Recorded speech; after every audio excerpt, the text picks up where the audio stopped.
Romanian. Let's look for sup and ting as we see what remains in Romanian. Adjectives is our theme. Okay. Perfect. Yeah. Oh, Este un unt sărat. we'll have that delay again, of course, the only drawback. Este un unt sărat. Este un.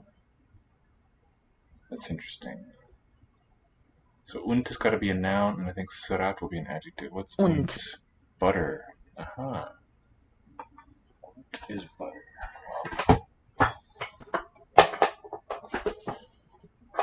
Oh, that's kind of nice. Tell me what you think of the light and the sound also, if I can still plug in my mic. How's it look and sound on your end? It looks and sounds good. I'm not hearing the audio through Twitch, of course, but through Discord, and that sounds fine. I'm assuming your computer's, picking it up, so it should be the same device. Yeah, it should be the same story. All right, so it's a butter, Sărat. salted. Oh, look at that. What do you make of sărat? Do you see it on screen? What do you think for the etymology there? Yes, I do. It should be cognate to salt, probably, and the L went into an R. Huh? I'm with you there. It is a salted butter. Or a salty. And I think we can even nail down the exact form that this is. Do you think it's... Alright, let's look at the meaning. Sărat. Salted or salty? And I think salted is a closer correspondence. What would you be? Okay. What would you say would be the Latin ancestor there? Salatus or something? Exactly. Past passive participle. That's what I'm thinking. Mm-hmm. And do you remember this? We haven't really seen it in this... No? Take it back. We have seen Panini's equivalent in a sutra. Can you recall it?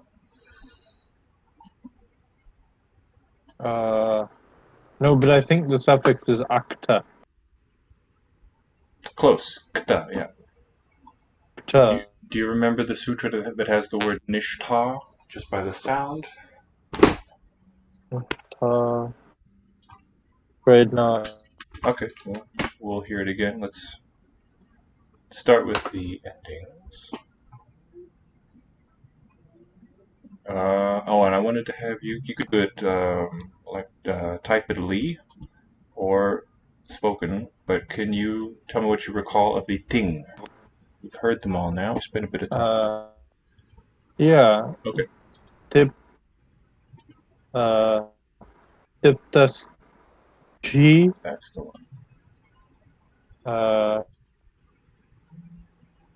The Sip. Yep. Sărat. Sărat. Mip vas.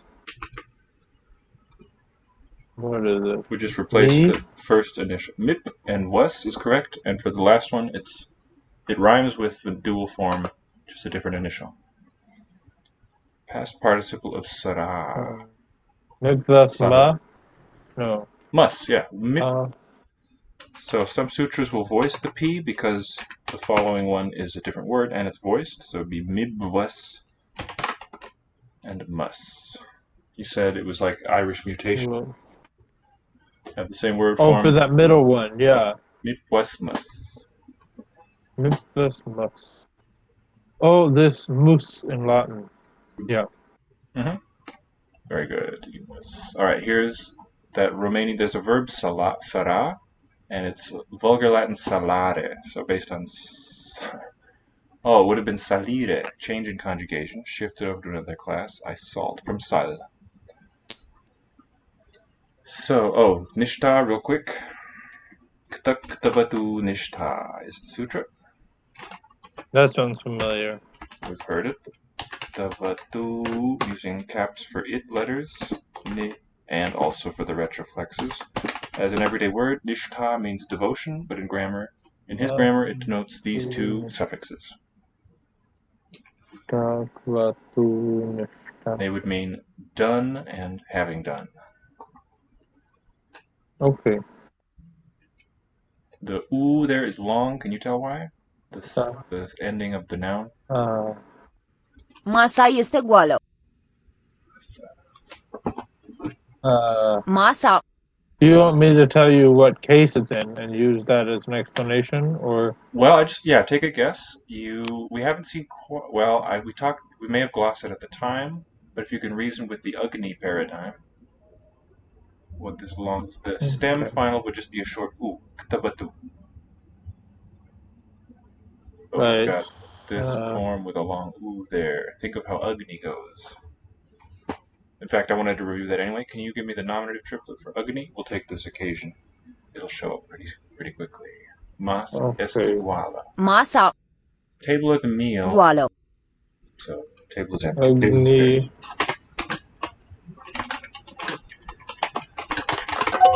Agni. 2 mere fierte. And then Can you put? suo just. Can you We put? won't take the. I'm typing it. You are okay. Just triplet by triplet, if you would. Yep. In Twitch, right? Yep. Okay, good. Just to.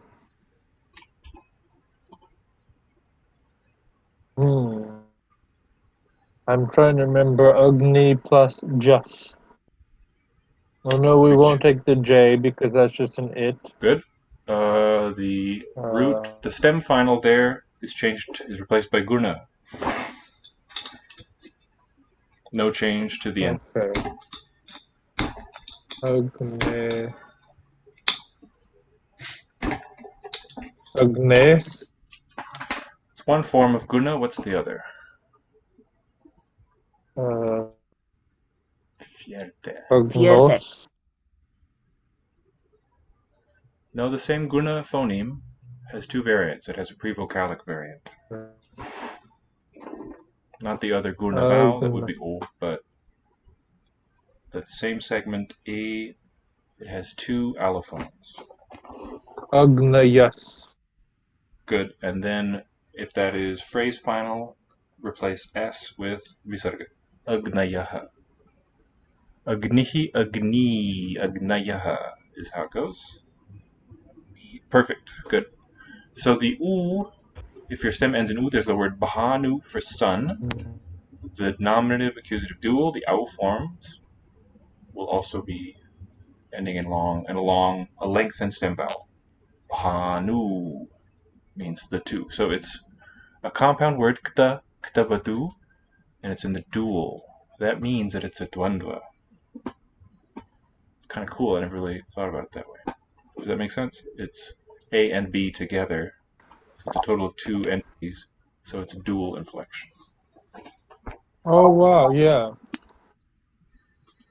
English doesn't have this level of deal, but this is the elegance you can achieve with that kind of an inflection and compounding system. And he takes full advantage. As a teacher, his primary aim is brevity rather than clarity. Doa mere fierte. Fierte. So there's two boiled apples. Well, I suppose, it's already like 2-3 hours long, so you can see how with 4,000 lines, brevity kind of is of importance. I'm glad you agree. Yeah, we have to spend a lot of time, but it's the same amount of thought, really, if we're going to understand his lessons. It was the style at the time, to express the thought in as few syllables as possible, to save brain space. El este un băiat amar. So can you give us the accusative triplet for Agni? And then today I wanted to teach you how the paradigm continues. Agni plus guessing agnam, agnyam, Amar. agnayam, something like that. Well, those are all things Amar. one could expect, but none of those was correct. Amar. Agni. Bitter. There it is. Agni. Oh, this is another. Oh, right. It just happens to have an it retroflex T on the end, but that's not really pronounced, so we can expect the same Agni we just saw above. Correct. Sunt gui seara. Gui seara. Gui. Voi. Shas. Agni shaha. No, sha is it. Agni. it is this form, agnin, agnin. And if you have a ch enclitic following, it's going to be agninscha, preserving the old S. See this form. Pani treats the ch as an insertion, but from an Indo-European perspective, that's a retention of the old ms ending, which was composite, right? Singular accusative has m as an allomorph, and plural is s, so we put those together. That's accusative and plural. Segmentable ending at one stage. Sunt goi sera. So now, can you tell me the basic third plural endings? The sup for tritiya vibhakti. Goi sera. Voi. Seara. They are free in the evenings. Do you want the endings or on Agni? If you could tell me the endings, did we learn the? I will tell. My idea was I would tell you the forms if you give me the endings, or if you recall them, go ahead and tell me them. Tell me all that you know. Okay. So I don't waste your time.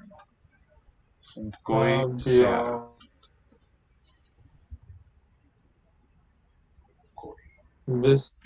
Seara. Not pyam. Close. About as close as you could be. The bis is correct, and the da is correct. Okay, yeah, long A, I'm sorry. Good. Pyam. For the dual, that one always has a long vowel in it. Good. Da pyam. Bis. Agnina. Agnipyam. It's surprising how. Go on. Sorry. No, after you. Agnipis.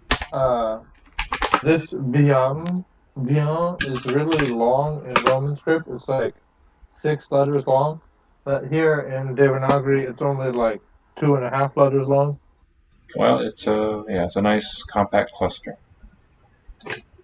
Femei are un cartof proaspăt. And you just so it's just sometimes surprising how long it looks in Roman script. Femei are un cartof proaspăt.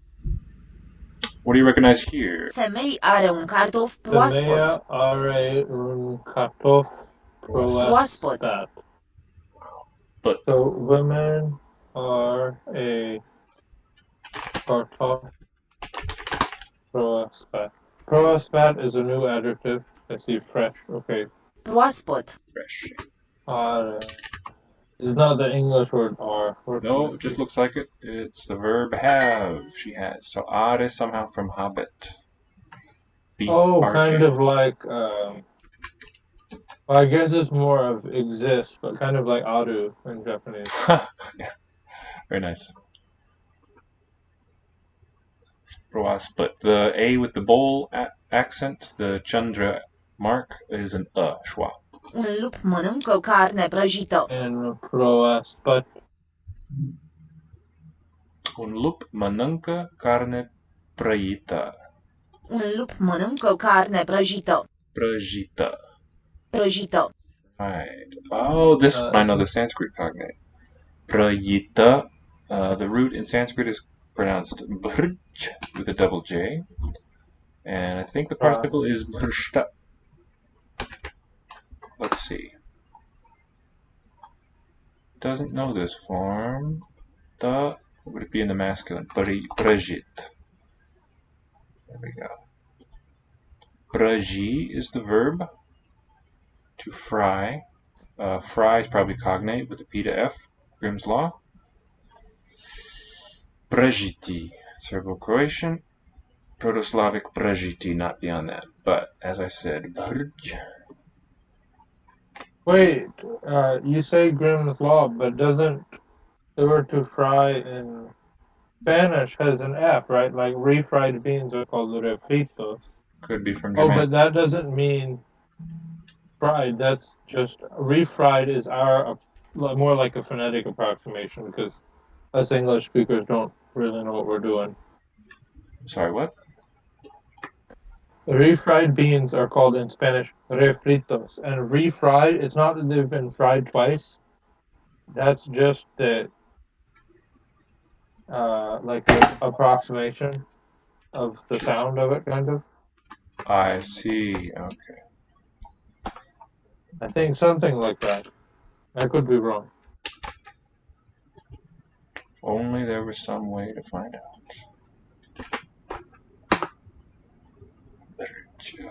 Something like that. Praj, maybe. Maybe this one kept its vowel. So generally, the roots in Sanskrit are stored as not there, as in zero grade forms. So you'll see vocalic R's a lot, but some roots keep the in there. They like to be as short as possible. All right, I'm getting lost quite a bit. I don't know if I'll be much use in the Egyptian section. I'm having a little trouble navigating. Bharjati, I think that one loses the when you inflect it. Okay, but that's not alright. So, Agnina, Agnipyam, what are the dative endings, please? Un lup mănâncă carne prăjită. Agnina, Agnibius. Okay, those stick on pretty straightforwardly, I see. What change? Good. What changes do you see? That's a good thing to think about. Fried meat. Carne. Those just seem straight up. There's no changes. I disagree with you in the singular form there. What's the basic form for instrumental? This is the ones up on the chat there are instrumental, third case. Nu e prăjită. Let me get my chart up so I can see. Hang on. Well, you should have it in your... Nu e prăjită. Prăjită. Prăjită. No, yes. No, these forms in the chat are this is the one instrumental. Third case. Sunt Okay, so the first one is a little funny, right? We see Agnina. Where is the N coming from? That is it. Good. The answer in a syllable for that is this.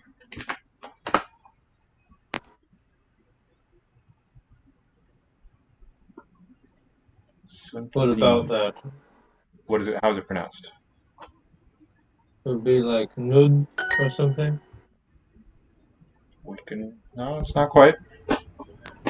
The reason once you, well, no, I'll explain in a second.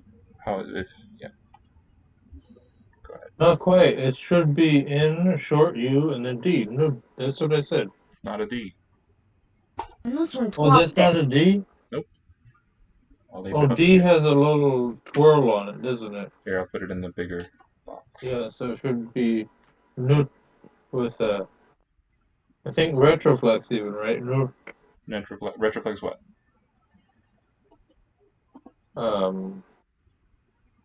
Let's see, it can't be.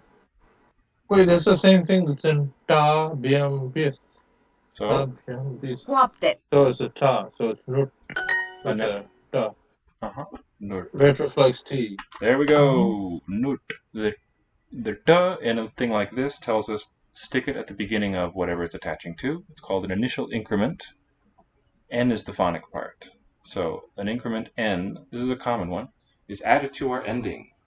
Instead of the basic ah, after removal of the it,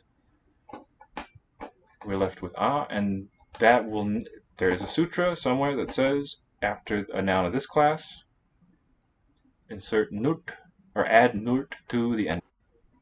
It does it in other cases. Why does it use a U as the vowel instead of just like the neutral Because that would mean the phoneme N. That would be a one possible answer. It's just this disambiguates. The U has no meaning per se. It's not pronounced in the final form. It's just a bit of glue because N and T directly are not pronounceable, and because nert would easily be understood as other things. Okay. That makes sense. Yeah. Think of English oxen. No, that's a bad example. The N belongs to the stem, but there maybe in children we have a nert augment historically or something. Kind, not oxen. Do you know the word? Do you know the word kind? That's one that has it. We have nert in English. Is my point here. What is this kind that I've put there? Oh, that's the plural of cow, and Good. it's pretty archaic, and I had never encountered it before. But you told me it's biblical. that was the plural of cow. Okay. So it historically reflects it's Kühe, right? In the plural in German, there's no N in the nominative. where does the N in kind come from? It was the old genitive plural reinterpreted as the nominative, is the story I read. So something like kyne, shift of the form, genitive plural taken as nominative plural. So in Sanskrit, this particular noun doesn't get the augment, but many ones do. They'll add an N to the am ending in the genitive plural, and that's what Panini calls nurt. So it's not a meaningful piece, is the important point. It's not a suffix or a prefix to a suffix or anything like that, just a added for euphony sort of thing called an, what's it called? Because otherwise we'd get the two vowels touching. That's not catastrophic. There's just, yeah, that creates sort of ambiguity. There's a few ways to resolve it. The ones that you were going through mentally when you were trying to find agnim. Let's do the dative ones. What are the basic endings, please? The triplet. Yeah, pretty much. Agnaye, agnipyam, agnipyas. What commas before? Oh yeah, I just left out one comma. So what's going on with agnaye? Agnaye. Calzi. Okay. Khalid. So our suffix is a, and then Fata we take mănâncă our un root cartof agni, proaspăt. so the e becomes gunated, giving agne, and then we stick our a on. Well, of course, we can't do that, so we need to select our vowel following allomorph of the a.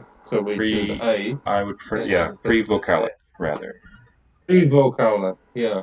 That's the word that I forgot. Girl. That is all correct.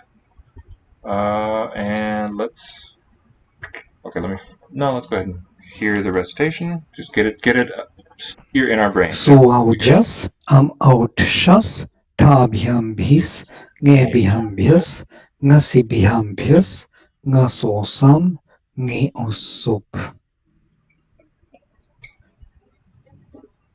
Suaujas am autshas tabhyambhis ngebhyambhis ngasibhyambhis ngasosam ngeosup. Oh, I'm unable to hear it. Are you able to listen through? Oh, yes. Sorry. Tiptas jhi siptas tha mipvasmas tam jha tha satham dhavam itvahimahing. So that's what we've got to memorize next. Tiptas jhi siptas tha mipvasmas tam jha tha satham dhavam itvahimahing.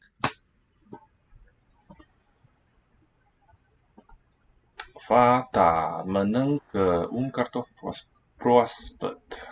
Fata mănâncă un cartof proaspăt. Proaspăt. Eats a fresh potato. Eu beau un ceai amar. Eu beau un chai amar. I drink a bitter tea. Look at the spelling of chai also. It's kind of like Irish. Yeah. Nu sunt fierte. It does feel like Irish, but I don't think it would write that like that. Fierte. I guess that would work. Chai. Masa este goală. Goală. That table. So like Scandinavian languages, Romanian has an encliticized article. And it's not... Masa. It doesn't jump out at you. It would be an Masa. Final schwa if it were the unmarked stem. Masa, the definite form is masa. Is goală, empty. Sunt goi seara. Goi is they're naked in the evenings.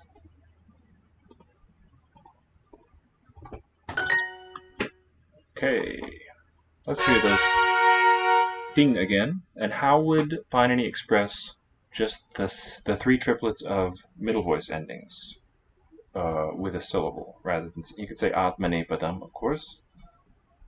But to refer to that set of endings, how could he express that in one syllable? You might be muted. Yeah. Am I muted? Not anymore. Okay. And then what is that? We want the ending, which is nga. Oh, thing, of course. No, that's the whole set of 18. How would you say just the middle endings? Ting goes from the very beginning here. We read it 1, It 2, starts 3, with 4, tip. 5, 6.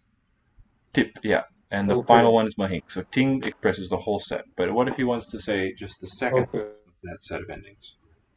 Well, this one starts with T as well and ends with nga, but we see the vowel here is ta, so it could be tang. That's exactly it. Tung.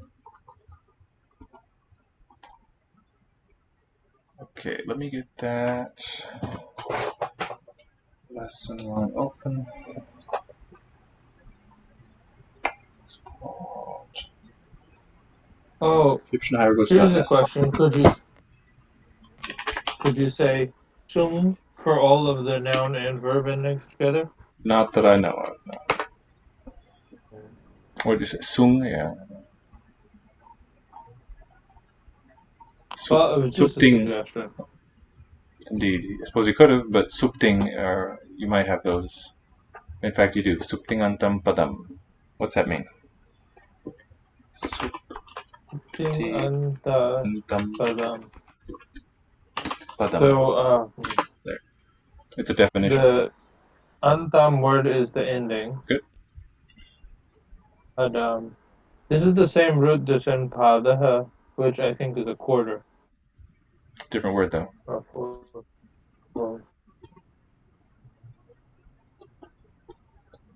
Different. mulayo. It is an inflected word. That's what padam means. What does the rest of the sutra mean? These supting endings. Or No. specifically things that end with Yeah. sup and ting. It can't be those endings, because then we'd need a nominative plural form, and an is never the sign of a plural. Make sense? Yep. It's a bahuvrihi, that which has sup or a ting as its end. So it's really a meta compound. The inner one, sup ting, is a dvandva, and that is the first component with this anta that makes a bahuvrihi. Isn't that cool? Yeah, and we know it is neither a supting nor an end. It is a word which contains those as the end. That is the best way to understand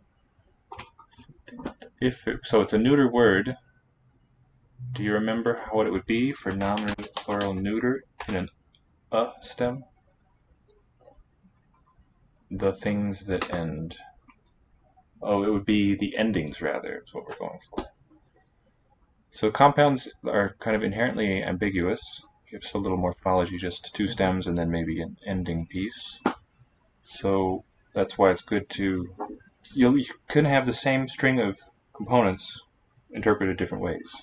Rajaputra, if it's Tatpurusha, will mean a king's son.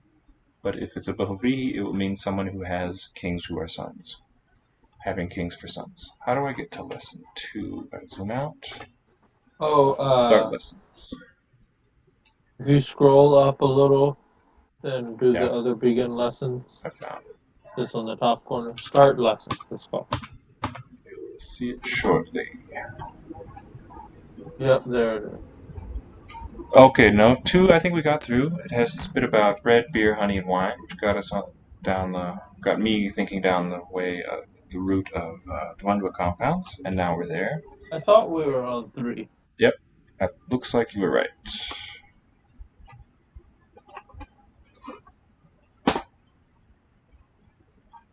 Basics. Suffix pronouns. Yeah, this might be good. Pronouns act as substitutes for nouns. The noun that it replaces is known as the antecedent. Although it is necessary for a pronoun to have an antecedent, in certain Egyptian texts, the antecedent is not always clear, or even written. The absence of an antecedent allows for variation, certainly, in the interpretation of a sequence of events and stories. In this lesson, the 3 different types of pronouns covered. Suffix pronouns, dependent pronouns, independent pronouns. Suffix pronouns are attached to nouns, verbs, prepositions, and sometimes the particle eu, which later. They cannot stand alone as individual words. All right, and their main uses are as possessives, as subjects. Is there a comma missing, do you think? When attached to verbs. Or is that a dominating structure there? Their main uses are as possessives. Their main uses possessives as subjects, I think, yes. It could be. Okay. When attached to verbs. The chart, but then why is uses plural? This sounds, if it is, it sounds like single use. This gets to that very question of interpretation. Is it singular plural? Which we were just looking at in that compound. The chart below lists, I guess it'll become clear. This is a little weird to parse. I think there's a missing comma. Okay. Their main uses are as possessives. My house, my dog. And I think he means subject agreement markers. So like you would find in Swahili, I believe. It's the same marker, but we'll see, I presume, shortly. Chart below lists the middle legitimate suffix pronouns, followed by a few examples. So I might regard these as incliticized pronouns if they match the independent ones. My, your, his, her, our, the, your, and their. E, just like in Arabic. That's how you say my in Arabic. And uk in Arabic too is a K. And one of two, a D or a T. Sorry, but that's a ch, right? Underline T, ch or ta. Yes, that's right. And then fa and sa for third person. I forget how it goes in Arabic. What is it in Hebrew? How do you say his or her? Have you learned that yet? Yeah, I don't remember the suffix ones very much. Those were not as common in the tutorial that I did. I bet if I just go to Google Translate.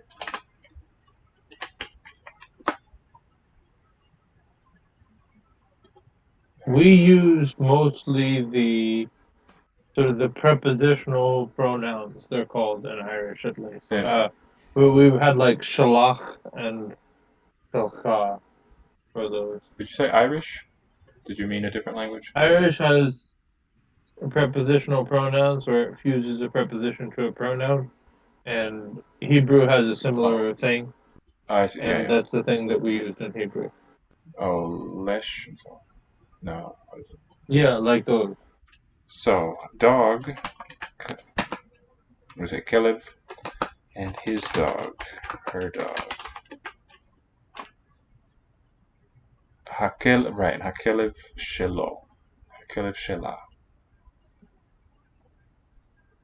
Yes. Yeah, that's it. That's the possessive shell fused with the pronouns to make it. Interesting.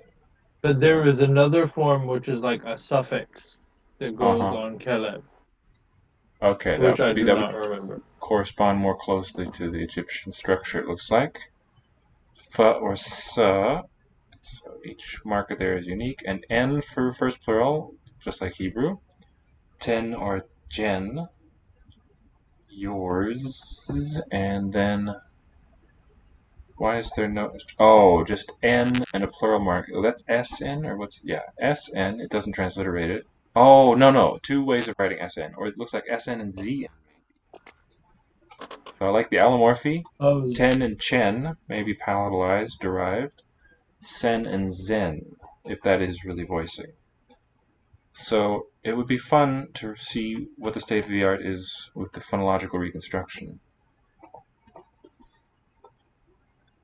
Suffix pronoun. I did buy a pretty recent intro to hieroglyphs that I'm not quite sure where it is. It's kind of tucked away. Keep my eye out for it.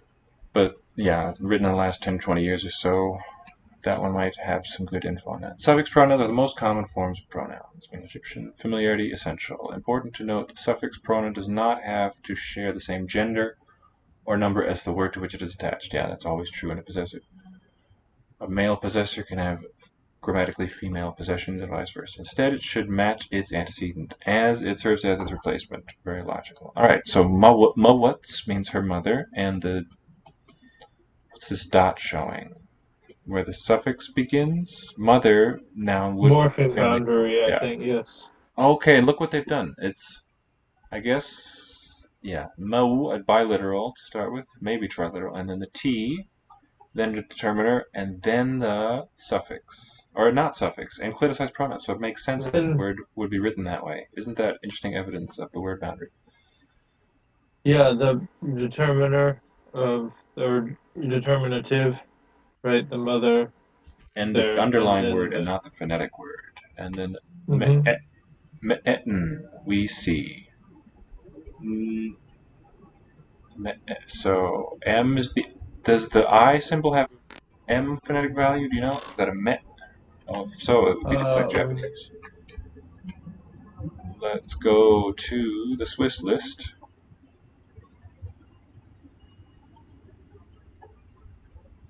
And find this nice and ask Monsieur Besson.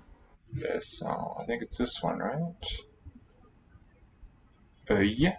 Nice word for I. Which I was it? And the word for C is probably a determiner. But what's this first one? And then imf with, there with him. Maybe should be a word space there. There with is a word, but it doesn't make sense with him. There with him I saw. Dependent pronouns. While suffix pronouns are attached to words, dependent pronouns are treated as separate entities. Okay. Usually as the direct object of a verb. Okay. Dependent pronouns.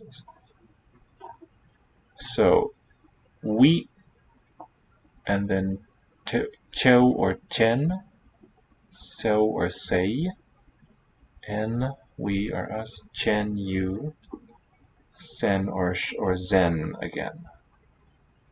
Okay, so this first element is and these are or something. Yeah. It says fossil. Oh, in that entry that I'm on, D4?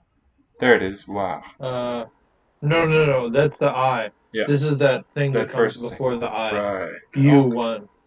U, or I just clicked on it in the entry and it's giving me U2. Oh, okay. Same use as U1. Also U2 is there. Même emploi. Same use. Forme alternative. Feminine, of course. Oh, it's just two different little fonts of it. Yeah. Graphic variants. It tells me here. That's the word, yeah. What's the word? I missed it. Fossil. I'm not sure what you're saying. F-A-U-C-I-L-L-E. Fossil. Fossil, that's right. Palatalized L, kind of like in Irish, I guess. Okay, fossil. Same sort of way it comes about. So, about those spirant ones, the, r. What's the important difference between the Spanish ones and the Greek ones as to their phonological status? Fossil looks like it's a sickle. Falx in Latin. Okay. I guess those just became fricatives completely in Greek. Exactly. They're just fricatives. They're never anything but fricatives. It's still a like an allomorph or allophone of it in certain situations. Exactly. Falkem. And there I think the condition is the same that you have in Biblical Hebrew, if I understand it correctly. So this. Oh yeah, I didn't think of it like that. It's a pretty common one cross-linguistically for it to be that way. Probably also some conditions like that operating in Celtic languages across time, but not synchronically. So facile from Latin falx, falcem.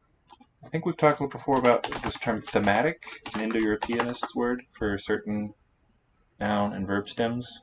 This noun, falx, is it thematic or athematic? Meaning not in that class. Athematic. Exactly. What's the final sound in the stem there? Final segment. I made a sound, but it was too quiet to hear. Indeed, Because yeah. it didn't have a vowel to carry it. Cut the K there, yeah. Falk. Yeah. So what would be Paini's names for these markers? Falkem.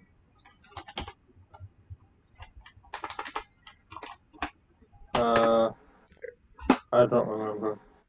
Falks. The M is the accusative, though. Which is what? Yeah, Oh, and the S is su. There it is. Very little change. Yeah, the M I think reflects the syllabic nasal. Falcum. And Latin allows us to keep it even at the end. We don't even have to visarga it. Well, you couldn't really do that because that's a voiceless, or that's the trace of an S. I think you mean anuswara.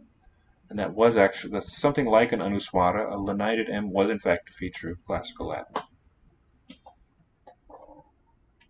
Oh no, the S doesn't have to be Are you talking the about? colon one where it's a H.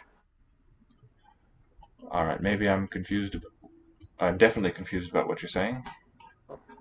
This folk plus the nominative ending su, unlike in Sanskrit, we do not need to replace that final S with the visarga and say folk. Well, you could never get it after a consonant. Is the thing about visarga. Exactly. In either language. What happens to the? Do you remember how the word vidyut, lightning, goes? What the nominative singular is? Vidyut. Oops. It is a prefix. Vidyut. Vidyutau in the neuter. In the dual. Vidyutau, vidyutaha. Okay. No, that's the plural. I gave you the dual and the plural. The dual is vidyutau. Oh, I need the singular.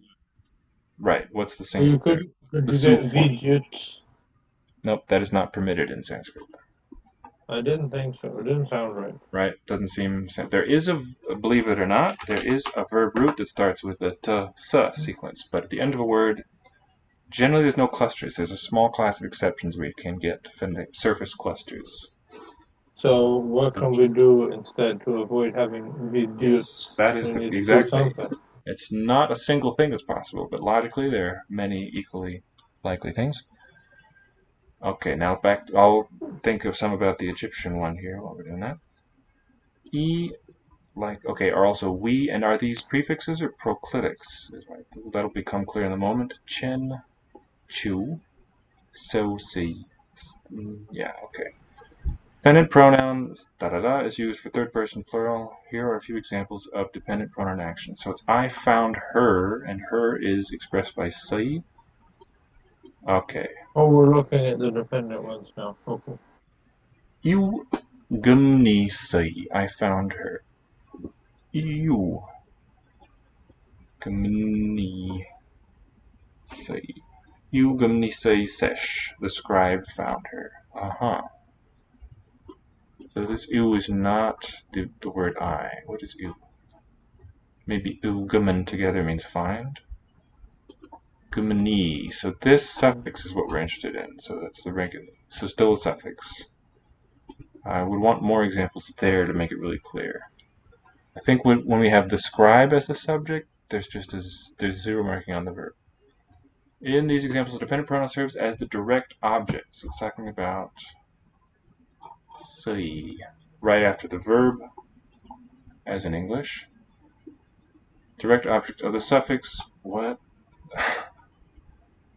Okay, this is poorly worded. Do you agree? In the first example, the dependent pronoun si is the direct object of the suffix pronoun.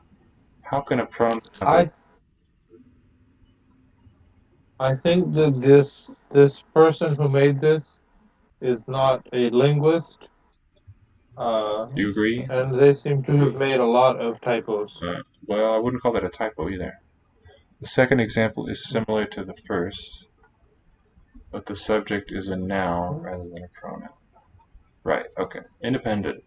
Nearly always placed at the front of a sentence, never function as the subject. But below is a chart of the independent pronoun and example things. Alright.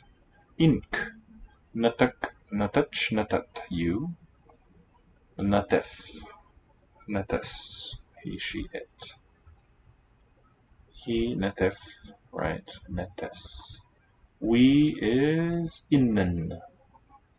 And netechen. Neteten. You. Netesen they. Okay, a little bit of oddness there. Inik, inek, itef. I am his father. So, inik is the full. Now he says, okay, he's contradicting himself already. He said the independent ones never function as the subject of a verb, but here it is. I am his father. Here's the independent pronoun.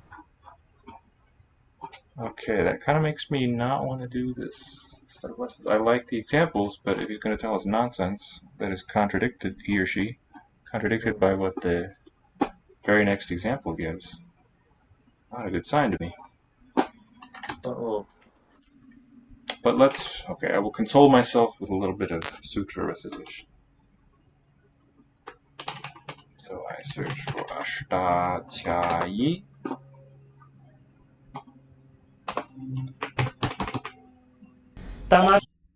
वाक्यहिं सूत्रकारं च प्रणतोऽस्मि मुनित्रयम् ॐ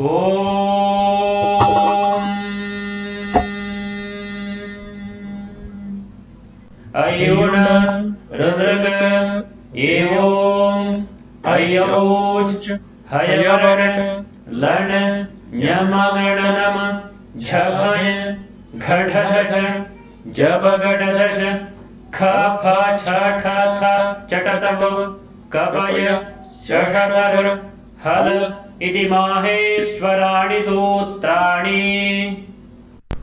अथ प्रथमोऽध्यायः प्रथमः पादः वृद्धिरादैश् अदेङ्गुणः इको गुणवृद्धि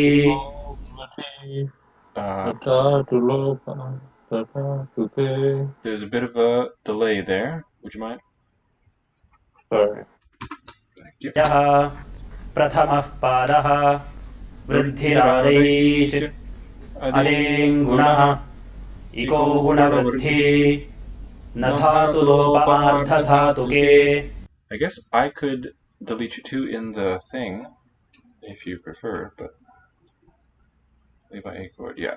And it shows you, can I do? I think I can. I muted myself. What's wrong? No, I'm just realizing I could mute you too. You could go on like you, right? Can I? Can you hear me? Yeah, it looks like I'm able to do that too. Yeah, I'm able to. Okay. इति च दीधिवेवेटाम् हलोऽनन्तराः संयोगः मुखनासिकावचनोऽनुनासिकः तुल्यास्य प्रयत्नं सवर्णम् नाच्छलौ ईदूदेद्विवचनं प्रगृह्यम् अदसोमात् शे निपात एकाजनान् ओत् सम्बुद्धौ शाकल्यस्येतावनार्षे. And just for review, feel free to unmute. Shakalyasyeetavanarshe. Shakalyasya is the word there. What's the part of, what's the case number? Oh, I don't know. We did this yesterday. According to Shakalya. Let's right. see.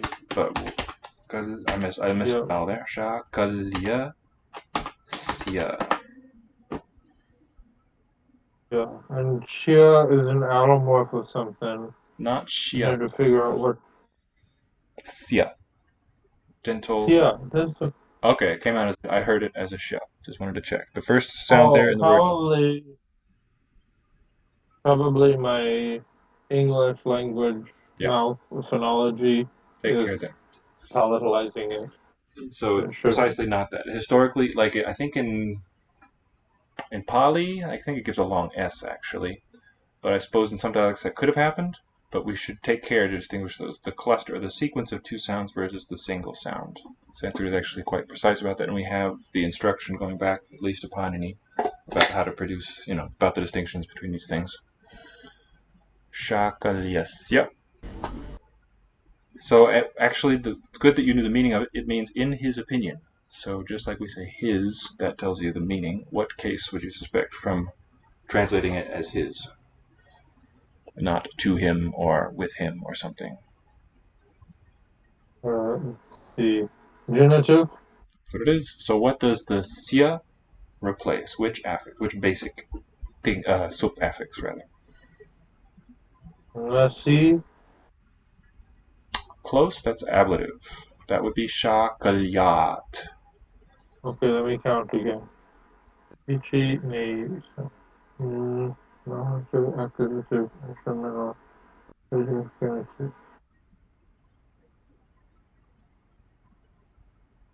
The fifth case is not genitive. Okay. N-A-I-T. Ablative. Okay, is the one after. Nas. Nas, exactly.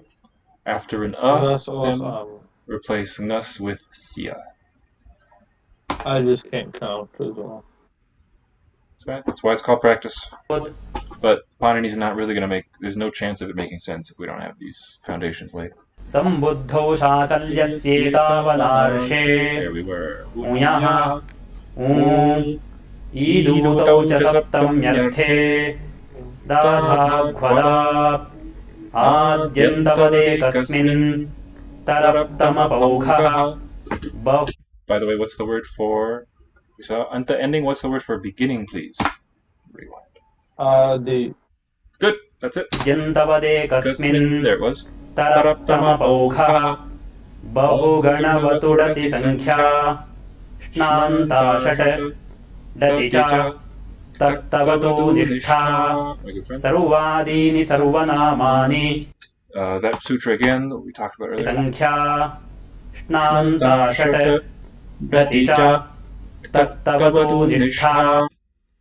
It's very good because it reminds us how the dual forms in a short vowel stem go. Ktaktavatu, it lengthens, and nishtha, that's the name for devotion.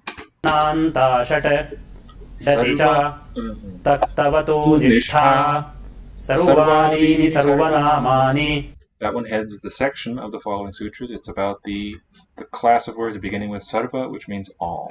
Vibhāṣādik samāse bahuvrīhau na bahuvrīhau tritiyā samāse dvandve ca vibhāṣājasi prathama charamataya pādhakatipayane māscha. And this section is about optionality of pronoun status in certain compounds. Let's go to my other good friend on Panini. And what's the number of this sutra? We're at 1133.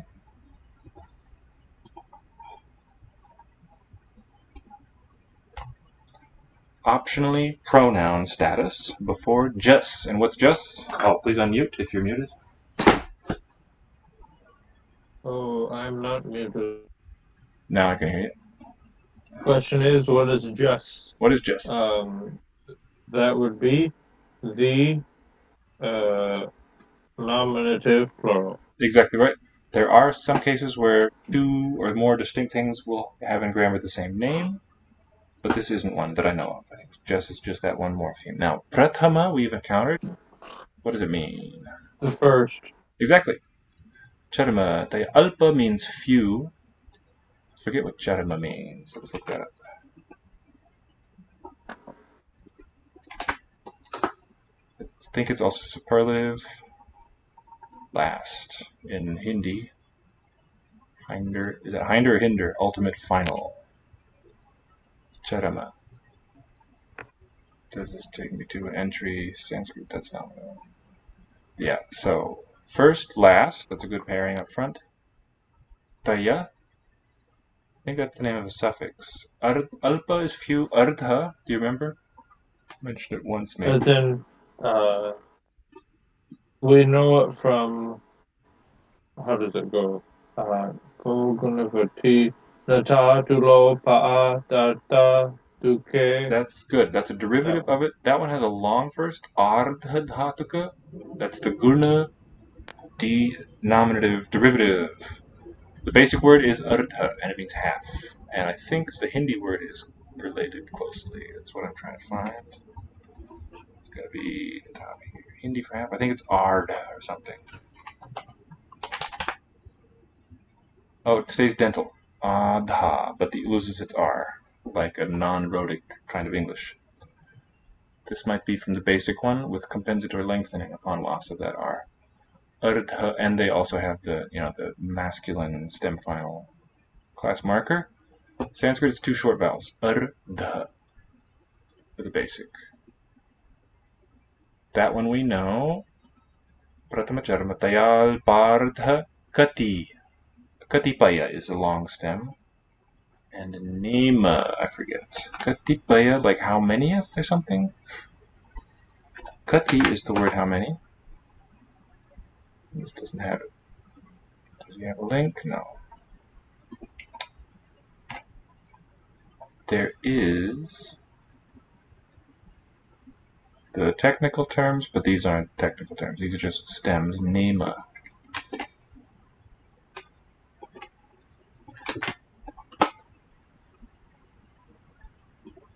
Half also, same as artha. Katipaya, something like fractions. These are continued exceptions to the thing there. And the next one is also a long list. So that'll be interesting next time. More interesting for us is that abridgment. But let's continue with that in a minute. Let's do some Duolingo. Any languages you'd like to see today?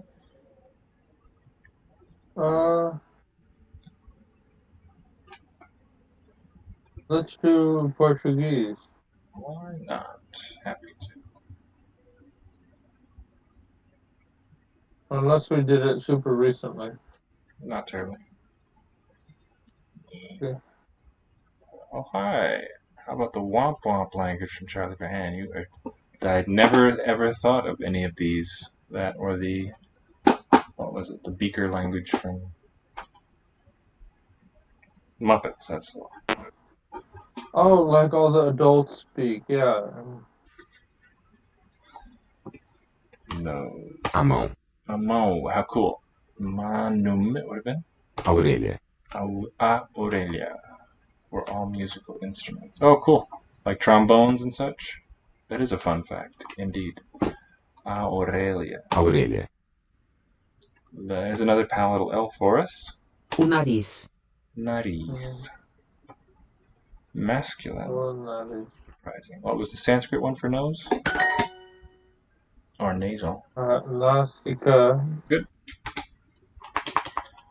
The hand. Oh, by the way, hand. A mão. Never mind. Qual é a resposta? Oh, listen to how qual is pronounced. Qual é a resposta? Quo, I guess, with a schwa. Quo é a resposta? Oh, cool. Is the answer. O nariz do lobo é Okay, preto. I'm hearing a really strange sound. It's somebody revving his motorcycle nearby. Okay.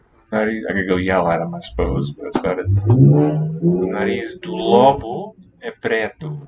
I'm sure it will pass. Probably not going to last for the rest of the universe. So nariz, the nose of the wolf. So better to say wolf's nose. Nice Indo-European words in both languages, cognates. Not really close ones. So nariz and nose, you see the N there, but lobo and wolf. Kind of odd-looking cognates. É preto. Oh, yeah. Vrka in Brka Sanskrit. Very nice. is... The nose is ready, Preto. is what I think instantly. But is it black? Preto. Preto. Where on earth would that come from? Any guesses? Preto. Meaning black. So R It sometimes reflects doesn't. an L. That doesn't really. Yeah, but it doesn't look familiar. Apreto, apertar, apectorar from pectus. The semantic evolution to black or dark comes through dense or thick.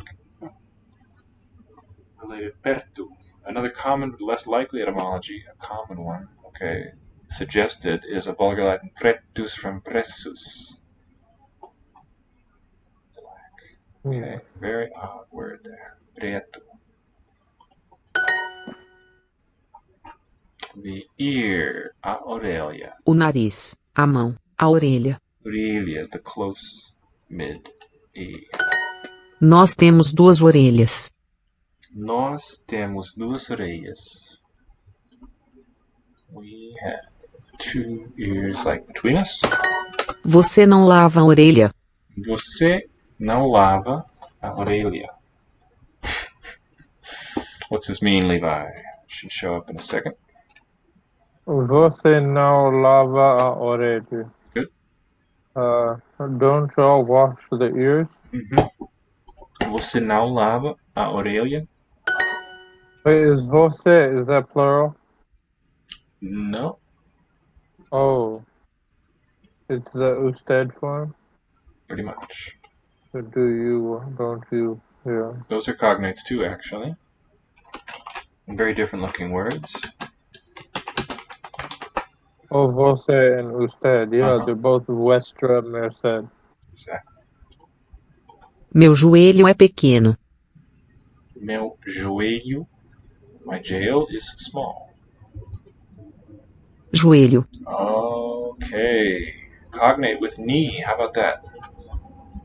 Do you know the Latin? I think, if it is what I expect, what was Latin for knee? The Greek for knee is coming to mind. The Latin is not. You just changed one vowel. What you got? It's gone in Greek. Gonu. Gonu. There's a genu in Latin, right? Right, yeah. Joelho. The N will regularly drop out. Actually does that in Basque too, a single N. And G can palatalize.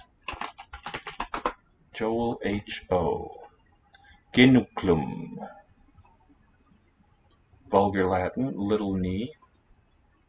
Syncopated from earlier geneculum. Genuculum. Genuclum. Jouet.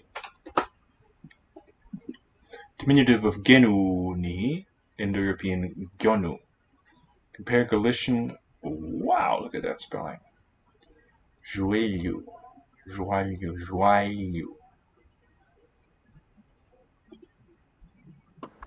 Eu vejo o pé esquerdo dela. Yeah, I had to embiggen the screen, but yeah, the Galician spelling is pretty interesting. Maybe a sh for the X. I'd like to, yeah. That's what Basque does. Yeah, it's not quite a something like that. Sheonlyo, an N-Elia cluster. No recording of it. It's click-onable, yeah. Yeah, I did.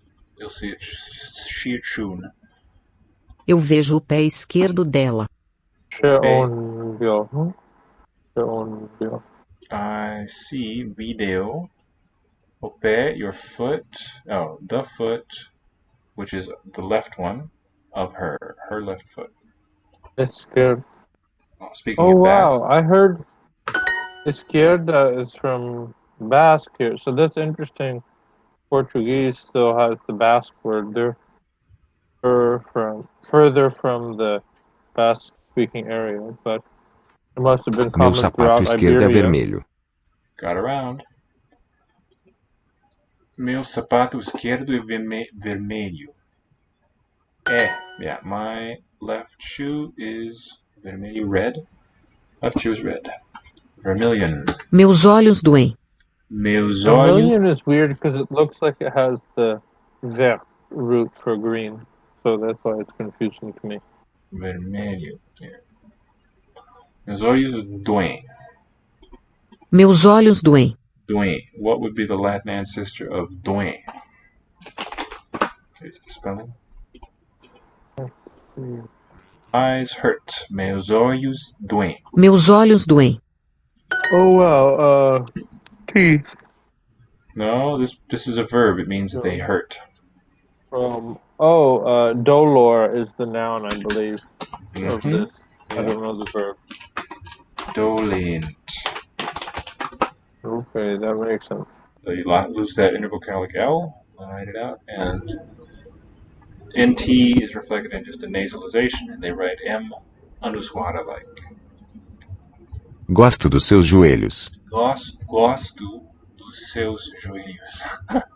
I delight in his knees. What an odd sentence. Oh, it's your, seus. The você form. I like your knees. What a creepy sentence. Gosto do nariz da vaca. Gosto do nariz da vaca. Gosto do nariz da vaca. I like the cow's nose. It's like the bee's knees, the cow's nose. Minha mão esquerda dói. Bull, of course, being Scottish for cow, right?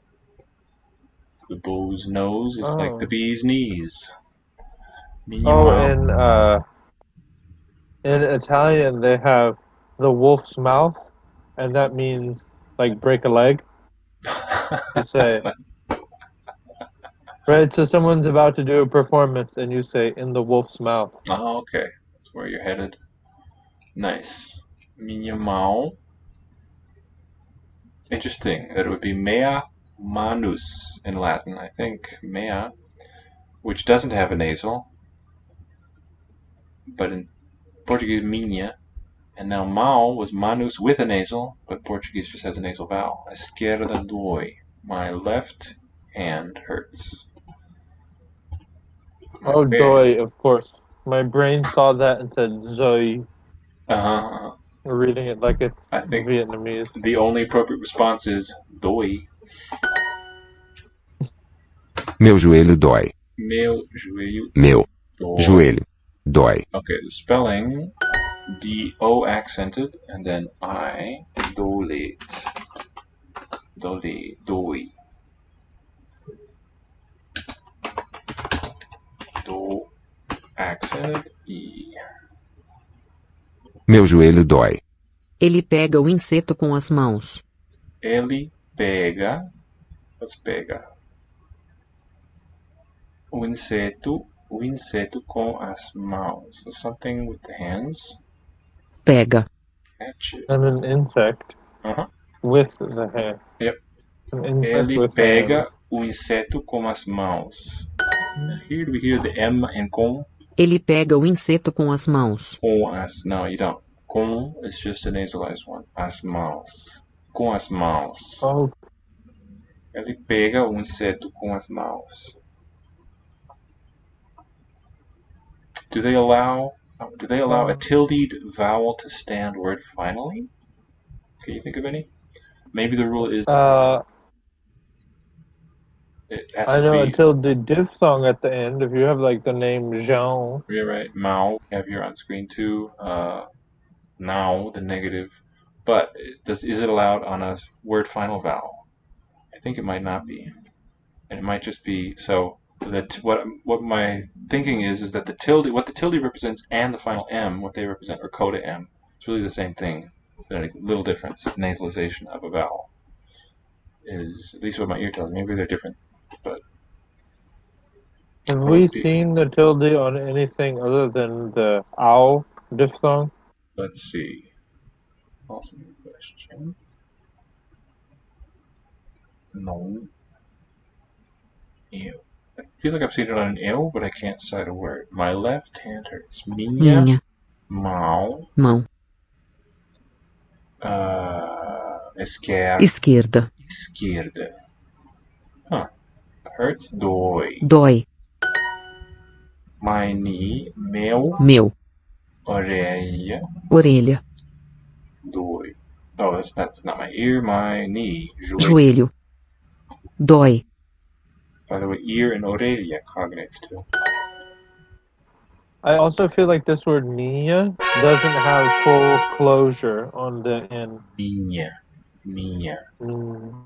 Minha. Well, it's being palatal. It's kind of the weakest closure of any of the nasals, I think. Oh, it sounds kind of incomplete. Senor. But maybe it is slightly open. Should we do some more Portuguese? Why not? Try it. Sure, yeah. O braço, o braço. O braço. Braço. I do apologize for the mistakes on the Egyptian. Well, I don't think they're your fault, are they? Well, but I found this resource and then I sent it to you, and now it's got some mistakes. I see. Well, it might be good for mining vocab and the symbols and such. And I wish the exercises worked. But maybe we'll continue next time with the Rosetta Stone text. Okay.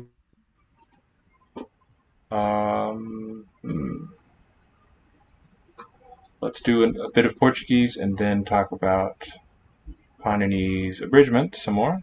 Or actually some. We haven't done any of it today.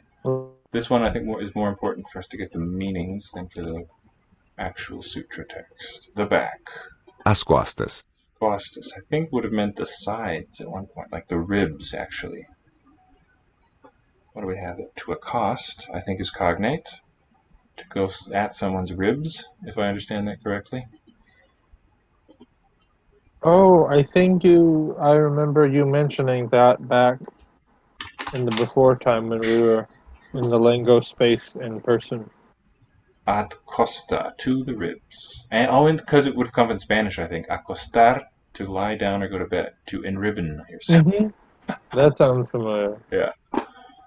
Good to remind. That reminds us of those, that Spanish verb. That's nice. And braço, look what happened to the long k plus y glide cluster. Brachium, giving us s written with a cedilla.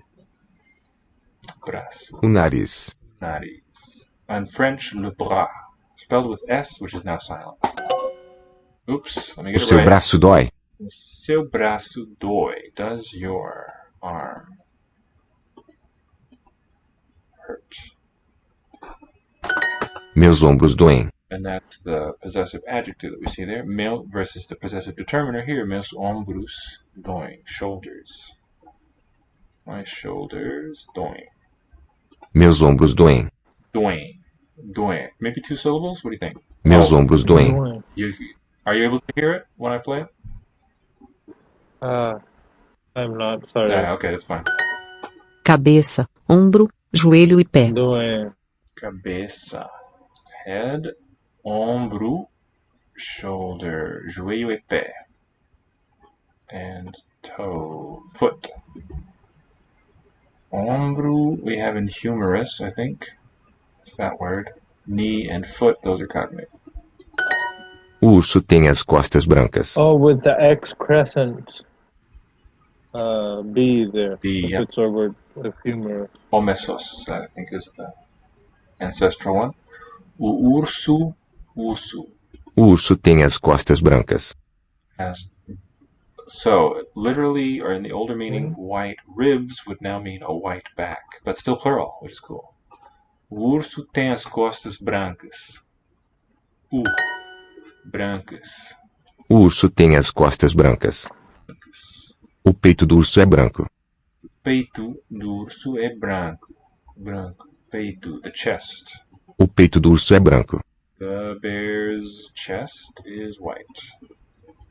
O peito do urso é branco. This is like our word pectoral, and we see the k, the C, or K sound, if you right.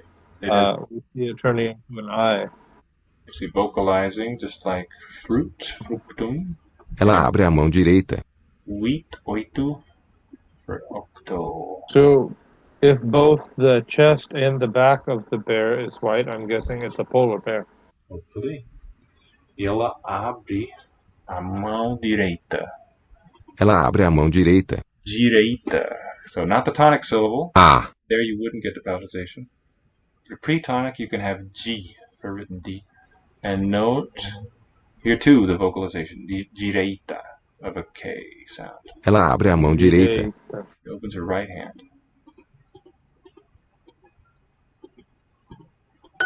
O peito. O peito. Os meus ombros. Oh wow, so it has that D prefix on the right one. Just in our word direct. As in Spanish too, derecha. Oh yeah. Yeah. Es izquierda, derecha, both 3 syllables, kind of nice. Os meus ombros, my shoulders. I wonder if there's any rule for when you get the determiner possessive versus the adjective possessive. Meus ombros. O braço. O braço, the arm. O braço. Minhas costas doem. Minhas costas doem. My back hurts. My ribs hurt. My back aches. Seu olho direito é azul. Seu olho direito é azul. His right eye is blue. Or your right eye. Seu olho direito é azul. É. Seu olho direito é azul. Direito é azul. With the dark L vocalizing. O menino lava as costas. There does exist heterochromia, so maybe that's why the two eyes might be a different color. Could be. David Bowie had it. O menino lava as costas. O menino lava as costas. Lava as costas. O menino lava as costas. As. Meu macaco gosta do meu ombro. Can you get the meaning if I read it? Meu macaco gosta do meu ombro. Meu macaco. Meu macaco. My macaco. Monkey. Gosta. Okay. Gosta do meu ombro. Of my. What's the last word? Ombro. Ombro. My homebrew. No, this is the word that is the humerus in Latin with the X crescent B. So what is it? The elbow? Shoulder. Meu macaco gosta do meu ombro. The other end. Other end, the arm. Meu likes my shoulder. Eu lavo meu braço direito. Eu lavo o meu braço direito. Eu lavo o meu braço direito. Eu lavo o meu braço direito. O pássaro tem o peito amarelo. It's interesting that gostar uses the opposite of the Spanish one. What do you mean the opposite? Oh, opposite vowel? Gusta versus, or what opposite? No, the way that it relates to the nouns in the sentence. What's the opposite? So let's see. The experiencer is the subject here, right? But in Spanish, the experiencer is like the object. Gotcha. Yeah, it is interesting. You see, like the changes happen. One of them with the cognate verbs, right? That's kind of cool. O pássaro tem o peito amarelo. Yeah, excellent observation. Braço. O nariz. O nariz. Accent on the first. I wonder if any other nouns or body parts end in is. As costas. Costas. So would it be cuesta for the rib in Spanish, or would that be barred? I don't know. Yeah, let's find out real quick. Spanish. Costilla. Yeah. It gets a diminutive, maybe? Diminutive looking kind of suffix, so you never have that stem syllable under accent. It's quite weird, right? It seems, maybe in some historical one. Related word. Okay, let's go back to the abridgment. Halantyam adarshanam lopaha tasya lopaha adirantyena sahita. And now the new one, number 9. Ukalojraswadirghaputaha. It's kind of a strange sort of union happening in that very first syllable. Use caps for long vowels. But what this is a contraction of 3 vowel quantities. Ukalo dravasa dresva dirgha plutaha. Right. The O and J form a syllable, though they belong to different words. Ukalo dresva plutaha. Do you know kala? May have encountered. I don't think we've seen it in the grammar yet, but you may know it from other Indian cultural terms. Kala. I think it would come from a root chal. I want to look that up, the derivation. Can I get a hint?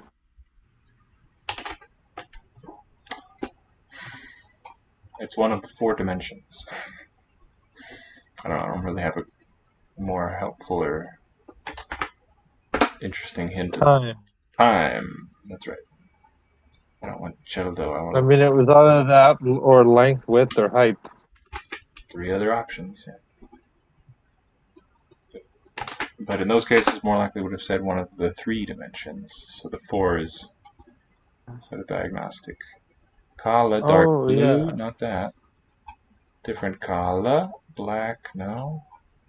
Kala, iron, not that one. Kala. Fixed point in time, proper time or season. This is the one. Okay, derivative root kal, calculate or enumerate. Kal for calculate. Not a very frequent root otherwise, though. But I think there's also, isn't like the wheel, like the wheel of the time one? Yeah. Also, doesn't that use this word? Perhaps you're thinking of Kala Chakra, it would be. Yeah, that's right. Time wheel. What kind of compound is that? It is at least the one that you like, that has your initial, Tattapur Sofa or something. At least that one. Ouch, let's get it right though. Tatpurusha. Tatpurusha. Tatpurusha. So at least Tatpurusha also, it's not both a time and a wheel. Right, a wheel so that is time, a time that is wheel, it doesn't mean either of those, right? So for that one, what would that be called if it were that way? It would be a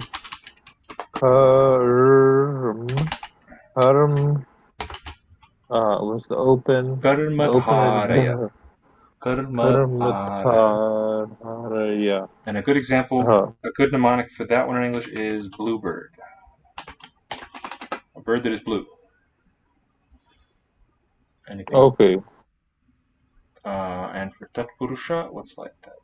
In the post that I wrote for the blog recently, that one, there we could just call it a subcompound. I didn't choose one of the classes. There's many classes of subcompounds, where AB is a subtype of B.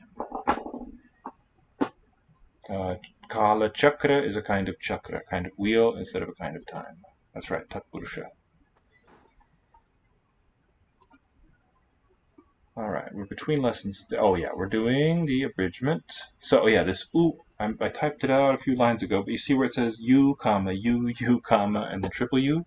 That's what this long oo at the beginning is a contraction of. So kalo, kalaha, ach. What this J Jhraswa, that stands for is a Santi fusion of ach and hraswa. And tell me if you recognize hraswa. Here we see that the h is a voice sound because it voices the palatal ch to a j, and it lengthens the occlusion. You get a long geminate sound. A jhraswa. Okay, could we maybe see this in Devanagari? That might help me recognize the... Certainly, happy to. Hra, one of the cooler clusters, both written and spoken. Oh, I'll leave it written there in the generator. Oh, I think if you click it, it does the... Click what? I need to enter it in. The sentence here in Roman letters, it will... If you click where it says Ukalo Dravasa Dirgu Plutaha. Haraswa. Now that takes me to the sutra discussion, which I will do. But it doesn't link individual lexical items. Here it does, though. Not on the sutra, but here it does. Haraswa means short. Dirgha is the opposite, long. It's related to the word long. These are doublets. Cognates, rather, not doublets. Dirgha. And pluta is a special extra long vowel, like when you're calling someone. Hey, Levi! If I were shouting to you or you're on the other side of the field, I might lengthen the vowel. Oh, wow. That's, yeah, grammar talks about it. Is that? And it's written with a 3 sign. There. Just, oh, yes, because that's 3, I don't know, mora, 3. At least, yeah. It can be any length you like. Just more than 2, basically, but written with a 3. Short vowels are I, U, R, L. The long vowels are the other 8. A, I, U, R, E, I, O, O. So note these, what we call short diphthongs, A, O. They're still 2 mori in length, so long. The extra long vowels are da-da-da. Grammarians mention L3, but I'd say that its existence is mainly theoretical. The sutra says that long vowels last longer than short vowels, and extra long, uta, last longer than long. But according to tradition, short vowels last 1 matra, so a mora, long vowels 2, extra long at least 3, where the matra, meaning meter, measure, moment, is unit of time, whose length depends on how fast you want to talk. Peter. Oh, so this matra is like our Greek word measure, meter, all of those. But our word mora is not related to these, is it? It just happens to have the M and the R? Yeah, it's the Latin word for delay, as in moratorium. Demur, also. I always thought moratorium was related to the death word. Happily, no. Is that not the case? It is not the case. It's a delay. Now here I think he's made a mistake. He or she, the author of this website, has made a mistake. This piternam means of the fathers. It's added to am, of course, and not su. Genitive plural. This also has a nurt augment added. Pitershas, accusative plural, the fathers, gives a long r. Pitern. That's about the only 2 types of situation you would have a long R vowel in Sanskrit. That's all he says. What this sutra means, is he associates the 3 lengths with the length of the vowel u. That is called hraswa. So here we see a very common type of order in a Paninian sutra. You get a compound A, B, C, and then a second compound D, E, F. And what he's asking you to do, or what you have to implicitly do, is associate the A with the D, the B with the E, the middle one, and C with the F. Does that make sense? Okay, so it's A goes with D, B goes with E, C goes with F. Exactly. Taken in the same order, sort of respectively, first, second, and third. They form the pairs. Yeah, respectively, I think, gets that idea. To do this in English. Exactly. U, and U are respectively short, long, and pluta, extra long. So a nice simple sutra, kind of a definitional one, defining these 3 terms of grammar. It uses them a lot. Like I said, the dirgha is related. Hraswa, I don't know of any English-related ones. Here we have a nice cluster, S and V, parallel to the SY that we saw. Then this next sutra, can you read number 10 for us? I'll blow it up a little. Uchir udattaha. Capital for long here in this transliteration system. Uchairudattaha. Uchairudattaha. Good. That was one you cited the other day in a text. But do you have a sense of what it means? Uchairudatta. Really? I cited it. We were talking about, let's touch on that too. You were asking about the Greek accents, and then I believe you cited the... Oh, and it's these 3. These 3 give the equivalent thing for the Sanskrit, yeah. Ucher udata. Nicher anudata. Ni is long. Okay, so Ni 10 and chayir. 11 appear to be opposites of one another. Kind of, yeah. I suppose so. Oh, right. Anudat. That's right. It is, yeah. The negated one. Pretty much. Lifted, raised. So whatever. I'm guessing one of these is like. So it says one is high tone and one is low tone. I don't remember which is which, but one of them, whatever is in 10, is udata. Udata. Udata. And whatever is in 11, nicher, is Ni chayir. anudata. Nichair Yeah, chayir. is anudata. So Good. it is not udata. Right. Udata means raised. Ud, the particle, is cognate with our word out, but it means up, upward, and also north. Okay.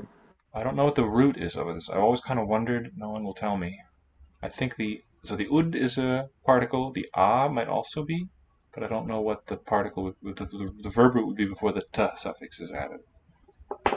Bit of Okay, mystery. so what's a chair? That's not a thing. Utchair Okay. is just a word, an indeclinable meaning higher. Okay, and nichair? Ni chair means lower. How long does it have to be? I feel like I was doing it long, but I feel like you still corrected me. I don't know which On one. the nichair? Yeah. Ni chair anudataha is unraised or low tone. Okay. So the first component in these, utchair, that long C, that reflects ud also, assimilated to the cha. So it's saying there's low tone and a high tone? Is that all it's saying? Other way around. If it's a high tone vowel, we call that, is defining it, the grammatical term, raised tone. There's high tone. Ni chair, if it's low toned, we could just call it unraised, not so raised. There's generally one udat syllable in a word. That's the rule, as you find in Spanish too. Okay. And then samahara swaritaha. This visarga, when an S follows, can also be pronounced as F. Samahara swaritaha. High tone followed by low tone in the same syllable is called a swarita, which we call a circumflex in the West. It's just a combination. I recognize our some prefix. Yes. There's also another positional prefix called or pronounced a double prefix here. And the root is hr, to take. So the taking of those together, now to singular, is called swarita. Sounded. Swar. So what would that sound like? High tone, low tone, in the same syllable? I don't know. Sort of like the reverse of a Chinese third tone. I suppose it'll sound like a falling tone, actually. It's going to be at least a 2 more vowel. Starting high, going to low. And it's not really relevant for classical Sanskrit either, but it is important for the recitation of the Vedas. Those are still, they have the pitch accent system. And these 3 rules are followed in ancient Greek as well? Well, I guess you could say that they're not really rules in the traditional sense of grammar. They're just descriptions or definitions. So in Greek terms, we talk about oxytone, or we use the acute accent. What is marked with the acute accent is uchaihi, which is raised. And there is no mark for the unraised tone, except if you have an underlyingly acute one that gets deflected, and that'll happen at the end of a word. There you write it as a grav. It's the taking together high-low being circumflex. That's the point of parallelism. Can you show those on Q Hansa? That's the right. Greek accent marks? I can do it there. I can also, let me start by going to the generator. It's got the whole set, I believe, down below. So for each vowel letter, got smooth breathing, rough breathing. Those are the first two. Then you have combinations, smooth breathing, graves, rough breathing, graves, smooth breathing, acute, rough breathing, acute, smooth breathing, circumflex. Okay, so the things we want basically. Okay, so smooth breathing is no marking. No, there's a marking for it. Right? Okay. Here's a, oh, that's not it. Here's a lowercase alpha with a smooth breathing.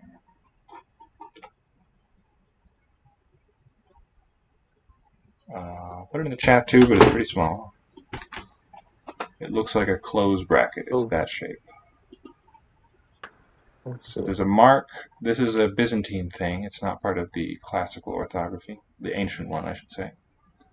Rough breathing is half of the eta. Actually, both of these signs, the breathing signs, are split halves of the letter eta written above the vowel. Why is there no just acute alpha? That seems like it should exist. Okay, and there's another thing that is like an accent mark, and that is the iota subscript. There is just acute. Look. Up. It's not in this list. It's. Oh, yeah. Thank you. So, good. Got it. It's the one that's used. The only vowel symbol used in modern Greek is that acute. And then we need the circumflex. So as far as tone marking, these three are the ones. The top row, as it'll show up in a couple seconds, is the smooth breathing one. Then I've got acute, that's high toned, alpha. Grave, nobody really knows what the grave means phonetically. It just means some sort of deflected high tone. And then you have the circumflex with that tilde shape. Which will sound as a falling tone. So really it's Mandarin fourth would be the closest approximation. Okay. Whenever you see the circumflex in Greek, you know you're looking at a long vowel. You see it on omegas and etas. You never see a circumflex on an epsilon or an omega. Now you say circumflex, but you mean tilde. I think of circumflex, I think of that little triangle-y one. No, I mean circumflex. That's what it's called.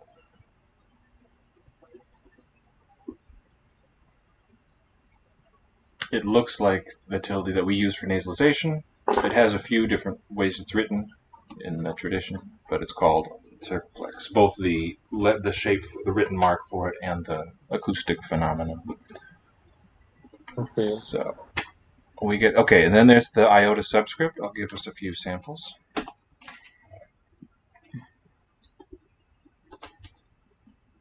What these represent is ancient diphthongs that sort of smoothed out over the history of Greek. And you only have it in combination with three basic letters: alpha, eta, and omega. I've got different tone marks above them, but it's about the iota below.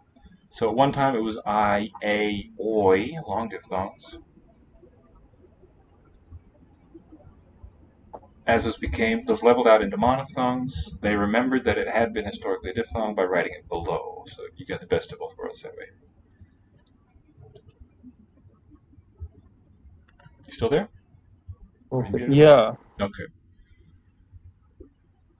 You wouldn't see that triangular circumflex shape on a Greek letter, I don't think. I haven't seen that. Okay. That would be it's just confusing that they're both different diacritics are both named circumflex. Well, think of it this way.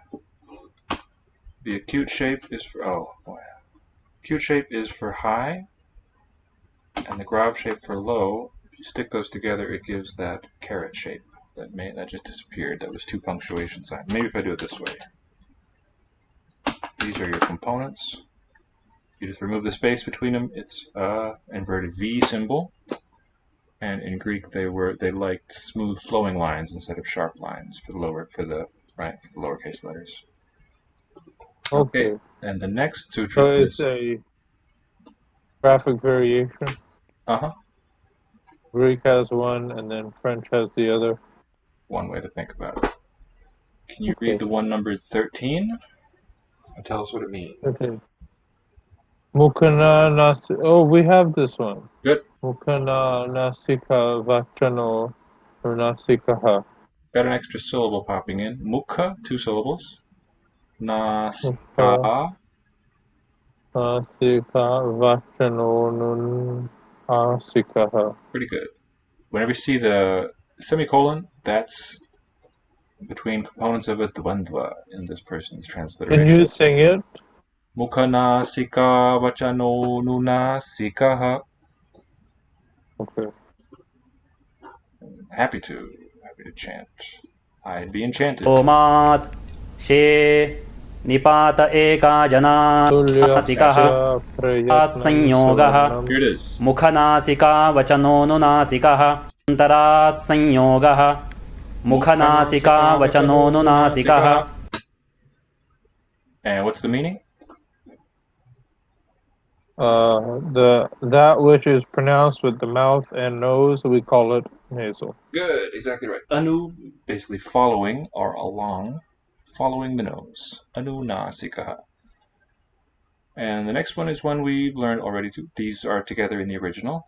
Tulyasya prayatnam savarnam. I think I was a little bit wrong in my explanation of it. Let's review this one here. Sounds with the same position, so homoorganic, and also openness. That's a different component. So that's how this person understands the prayatna. 2 letters are savarna, same color, when they're said with the same position and the same openness. Da, ta, da, dha, na are savarna to each other because the tongue is touching the teeth in all. Exact same position and the exact same openness, meaning fully closed. These are all oral stops. I mean, they're all stops, the last one being a nasal stop. In the end, some air goes out to the nose, but that doesn't matter. Immaterial. Sa and ta have the same position, but not the same openness. I believe the term for like sealed, blocked off, is sprishta. So ta would be a sprishta sound, while the S is a bit open. And there, what's the term? It is ishat sprishta, meaning almost sealed. Therefore, they are not savarna. That's important. S and T, we would call them homoorganic, I think, right? But not in this grammar. They have to be listed separately if a rule affects both of those sounds. E and E are savarna, same position. They differ in duration, but that doesn't matter. E and A. This is really elegant. It lets you distinguish consonants as well as vowels. E and A are not savarna because A is more open, even though duration and position are the same. There are some exceptions to this rule. A, I, O, Au, never savarna to anything, not even to themselves. By rule short and are savarna of each other, even though in actual speech they differ in openness. What that means is the long because short is really a schwa. Exactly. So rather than like or exactly. something. It's, long is still low. The short one has been raised phonetically, but not phonologically. That's right. And then by the rule Naj Hello, E is not savarna to sh, and R is not savarna to R, even though they have the same position and openness, but because one is a vowel, one's a consonant in each case. By a vartika, this is a supplement. Vartika refers to a supplemental rule by a later authority, is my understanding. I haven't studied any of vartikas, but I've seen them mentioned here and there. Ur and ula are savarna, I guess, to each other. The savarnahood, cool word, of ur and ul has 2 purposes. First, it makes the rule uran raparaha manage to change ul into ul when it gunates. Secondly, it makes the sandhi of ur and ul be r, which is a great speech sound. Let's hear a bit of the sutra. I am really digging this appending of English morphology onto Sanskrit grammatical terms. These mongrel Sanskrit English words, yeah, me too. It's really in the spirit of the original, I think, even though there's no language mixing that I know of in Panini. Just the mixing of levels of descriptors is kind of like that, kind of whimsical. It strikes me the same way, very in the spirit. Is there anything else you'd like to do as far as lessons or maybe even Egyptian or such? I'd like to hear the recitation again, recite along. at least. Getting a bit late. Not too much more than that. Okay. What do you say? Let me mute. Let's do something we haven't done in a while. What's it called? Esperanto. Afterward. Sound good? Okay. Sounds like a winner. Like a winner. We shall win it. So. And I'll mute for the recitation. Okay, thank you. Much obliged. वृद्धिरादैमोऽध्यायः प्रथमः पादः वृद्धिरादैच अदेङ्गुणः इको गुणवृद्धि न. By the way, note the long E there too, because that's a dual one. Iko, gurna, and vrdhi, dvandva compound, dual number. अदेङ्गुणः इको गुणवृद्धि न धातुलोप आर्धधातुके इति च दीधिवेवीटाम् हलोऽनन्तराः संयोगः मुखनासिकावचनोऽनुनासिकः तुल्यास्य प्रयत्नं सवर्णं नाच्छलौ ईदूदेद्विवचनं प्रगृह्यम् अदसोमात् शे निपात एकाजनाङ् ओत् सम्बुद्धौ शाकल्यस्येतावनार्षे उञः ऊ ईदूतौ च सप्तम्यर्थे दाधाघ्वदाप् आद्यन्तवदेकस्मिन् तरप्तमपौघः बहुगणवतुडति संख्या श्नान्ता षट् डति च तक्तवतु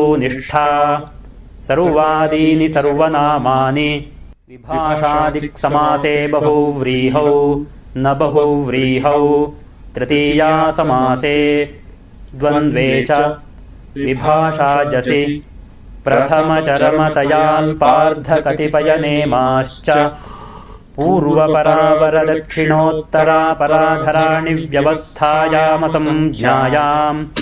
Sanjñāyām. Got the wrong syllable there. That's, I think, the longest sutra in this pada, which we shall take up soon. Please feel free to unmute. And let's Esperant a bit. Oh, I found a longer one, though, in a different pada. It's not the longest of the whole thing by any means, yeah.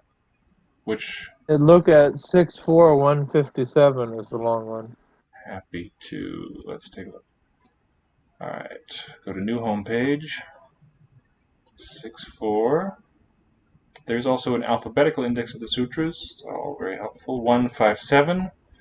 Priyas tiras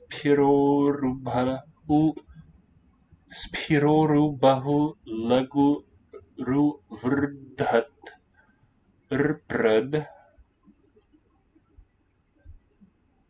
tirpradirgha varn Darkan Arnam Prasthaspavarvang He Garvarshitrab Draghivarndaha. Wow. Also, apparently, 6.2 is only one sutra long. Fascinating. Before Ishta, Iman, Iyas replace. Okay, this is another one of those A, B, C corresponding. There's the respectively list of compounds. Priyas, Thiras, Pira, Uru, Bahula, Guru, Vardha, Trpra, Dirgha, we saw today earlier, long. Vrindaraka, with, Pras, Tas, Pa, Var, Banghi, Gar, Varsh, Drap, Drag. Vrnd, what is this list of substitutions? Yeah. Dirgha is the base form, but if you want to make the comparative or the superlative, you replace it with drag. And this is just, he doesn't derive these by a process, he just says replace A with B. Guru Iyas, that combination gives Gariyas. Difference of vowel grade in Indo-European. Looks irregular from the Sanskrit perspective. Pity for the dull, he says. What does he mean? And 6.1, did you say? Yeah, 6.2. 6.2. On earth.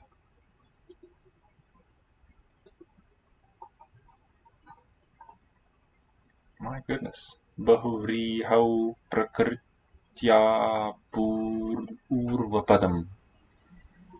I don't know why it's only one sutra long. I don't know how that's a quarter of it. I don't think it really is. Look at how this is truncated. 6-3 starts with 7, 9, 14, 25, 43.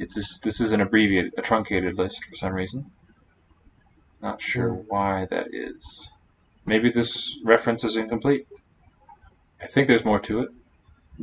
If you look in the book, that would be the most convenient way. I don't have a complete work. I don't have a printed copy in my possession, I don't think. Although it would be quite a short book if you just print the sutras. I don't have one. Yeah, my books are rather large, and I don't think they actually go all the way to 4,000. Okay, It's are you able volume. Are you able to read the last sutra number in volume 2? Yeah, let me get volume 2. Thank you.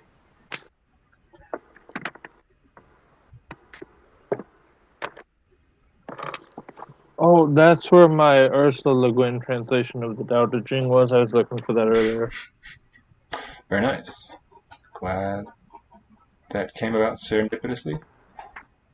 Places. Castle. Insulo Artisto Castello. Okay. Insulo. Oh no, it has an index. Maybe it is the end. I don't know. Okay. Oh no, it must be the whole thing. Yep. It's a very It short should work. be Printed. It could fit on 30 pages or so easily, just the sutras. 8, 4, Yeah, you've got the whole thing. 68. Sounds about right. Oh, here's the numerals, Oh, by the good. way, in this Lexilogos keyboard at the bottom, 0, 1. So did you say 68 would look like this? Oh, does it just convert them directly? How nice. Oh, the numbers? Yeah, how cool. I've mostly memorized the numbers. A fun thing about the 6 is that it's just the 3 3 backwards. backwards. The And 4 3 and is 6. like a little more than half of an 8 figure. 5 looks like a 6, though. But you know it's not 6. Yeah, and 7 also looks like a 6. For But in a 7, different way. I remember now. So I had a mnemonic for 7, and that is the last marker of case 7, instrumental, has su, and this numeral looks very similar to the u vowel mark. Got the same direction. 9 and 1 are also alike. They are quite vexing. This one 2 and 3, though, are just exactly as the way they would become in English. pretty close. Island insulo. Dum la somero, ni visitis castelon sur insulo. So I don't know how valid this really is, but I had the thought once that really Panini was kind of like a Zamenhof of his day in codifying the language. His grammar of his system is much more complex, but what it was an idealized trans-local standard for everyone to agree on. Dum la somero, ni visitis castelon sur insulo. We will visit. No, we did visit. Okay. Sur insulo. So looks like French. Oh, Castellon, that's there. Yeah, a castle. I missed. Sur from French, which is from super, on, an island. And this is an unmarked object of the preposition, insulo. Sofia serĉis ĉie, sed ne povis trovi sian amikon. Chia is one of those dactyls, right? This. Sophia looked for this, that, her, Chia, sed ne povis trovi sian amikon. So I like serĉis. Really, English would be the closest one because it's English or Old French or something. In French, the fricative is assimilated. We say chercher. And that's... Chia is everywhere. Oh, thank you. Very nice. Because it's in the category collectiva and loco. So what signifies collectiva? The chi part? Chi. Okay. It's nice. C for collective. And A for, what did you say, place? Loco, yeah. Loco. Place. Good. Going loco. Sophia looked everywhere. Searched everywhere. What do we have searched? Everywhere. But said ne povis. Could not. Trovi. Trovare, to find. Uvi. Yeah, very closer to the Italian, though. I agree. Amicon. Trove. Sercis. Where does chercher really come from? That's nice because it's spelled with the same string of letters twice. And note that the coda R is preserved in the middle of a word, but not at the end. From how cool! From kirka, ultimately kirkare, something like run around. Kirko, traverse, go about, wander through. It's a nice shift in meaning. Originally just walking around, but later looking for. Cercare. So interesting that in cercare classical pronunciation, the first one would have palatalized. The first C, you'd have affricate stop there. In French, though, in modern French, so in Old French, before we get to modern, what would have been in Old French listed here? Sercher, or something like that. Sercher, and then fricative assimilation, chercher. Very cool. Mi sercis cie everywhere. Sed nenio povis trovi mian mantelon. Nenie is going to be place. Nowhere, right? Nowhere could I find. Yeah, not anywhere. Kie estas tiu bela loko? Negativa. Sorry, could you repeat? The neni part means negativa. Makes sense. Kie estas tiu bela loko? Where is that nice place? And you recognize this Kia as well, right? Yep. And that's a question. So how do they say interrogativa or something? Demanda. Demanda. Ĉu via lando havas belajn plaĝojn? Havas belajn plaĝojn. Ĉu via lando? Does your country have? Ĉu via lando havas belajn, beautiful beaches? Plaĝojn. I was seeing an interesting word for beach earlier today, but I forget which language.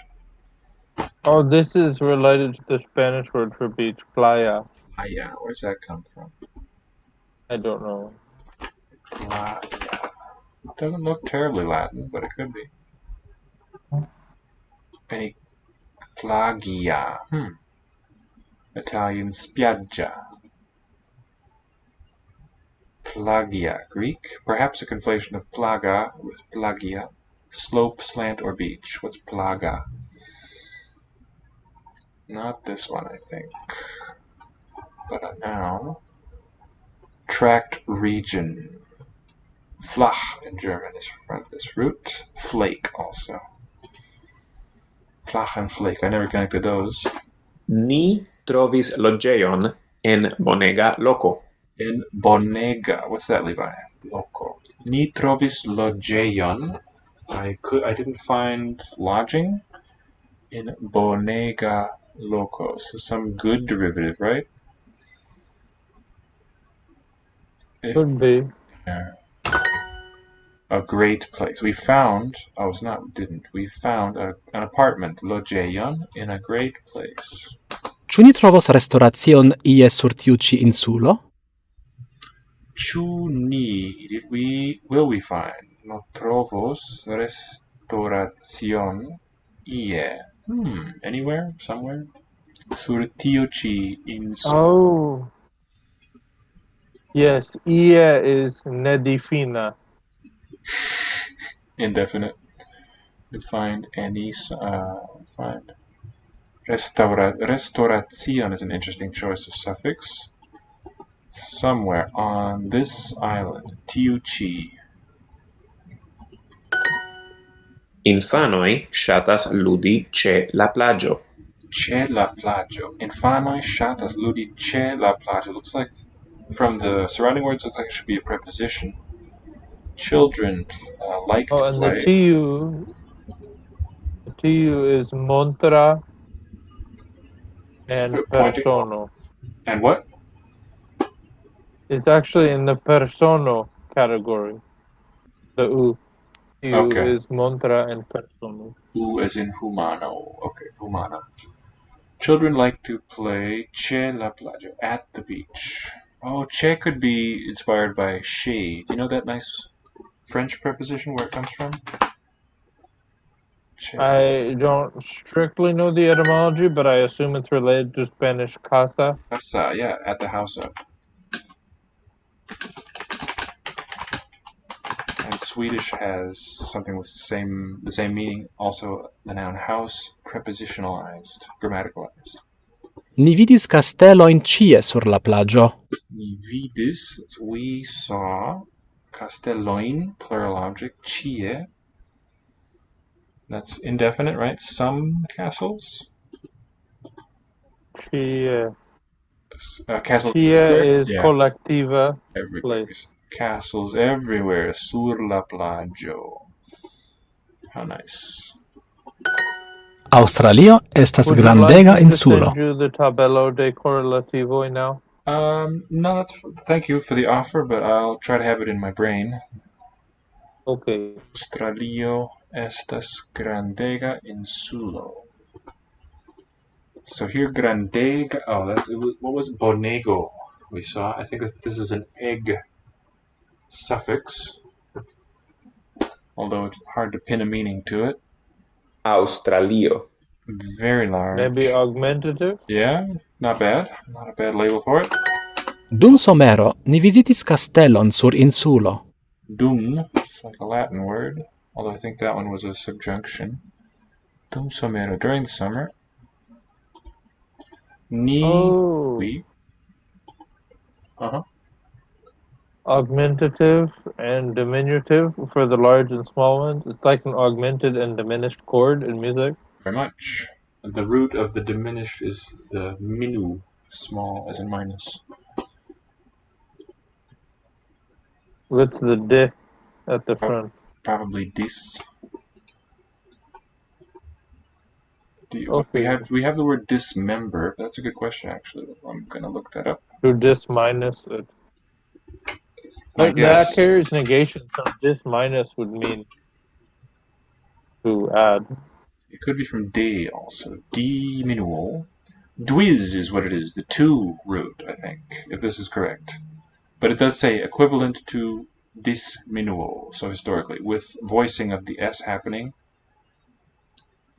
And the prefix, I would advise caution, because they rarely will have just a singular meaning all throughout the language, unless it's a case like Esperanto or something. Generally, you'll have a set of interrelated meanings. Diminuo, meaning in Latin, break into pieces, shatter, violate, outrage, diminish. That's only one of them. Luar. Oh, let's take a look. This has those nice medial passives of Latin. So in Sanskrit, ta, a, tam, jah. What is it? Tas, a, tam, twam. Irt, vahi, mahing are the things we want to compare them to. Third person, diminuitur. So ta and tur, I think that's the same element there, with more clothing on it in Latin here. Third plural, diminuuntur, with a double U. The j is always replaced by nt or at, so that's cognate. Then it's tas, diminueris, not too close, but the S is common. Tas, and dwum looks nothing like mini. Diminuimini, that's a mouth breaker. Diminuimini. You were diminished. You are diminished. And then irt mahing. Irt looks nothing like the or. Mahing though has the M. Dum somero ni visitis. We visited Castellon, a castle, sur insulo. La butiko estas en bona loko. The shop store is in bona loko. Ni vidis etajn kastelojn ĉie sur la plaĝo. Ni vidis, we saw. Etain. What's that? Do you recognize this? Eta looks like Russian. These castles. Where am I looking? Might not be on your screen yet, but we have Esperanto sentence in the main screen. Ni vidis etain. This one. Etain castelloin.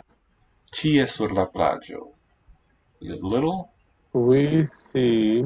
Saw. Past. East is the preterite. Some kind of castle. The beach. Right. Well, keep in mind, right? So the N is going to be accusative, and the y plural. Certainly. The eta is the root for little. Yeah, looks like the Russian demonstrative word, but it means small or little. So where could that be taken from? Oh, it might be from like minueta or something. Yeah. Esperanto. Yes. Also the name of a Greek letter. Small. Oh, look at that. There's also a suffix, it seems, et. From French, et, like cigarette. Urbeto, town, from city. Ridetti, to smile, from the root laugh. So, looks like a back formation from a derivational suffix. How cool. Jen la perfekta loko. Always delightful to learn Esperanto. Yen. Okay, this is some kind of special grammatical word. La perfecta loko. Oh, this is an existential, right? Here is la perfecto, the perfect place. The word is yen, Jen. La perfecta loko. Do you know how we would say there is instead of here is?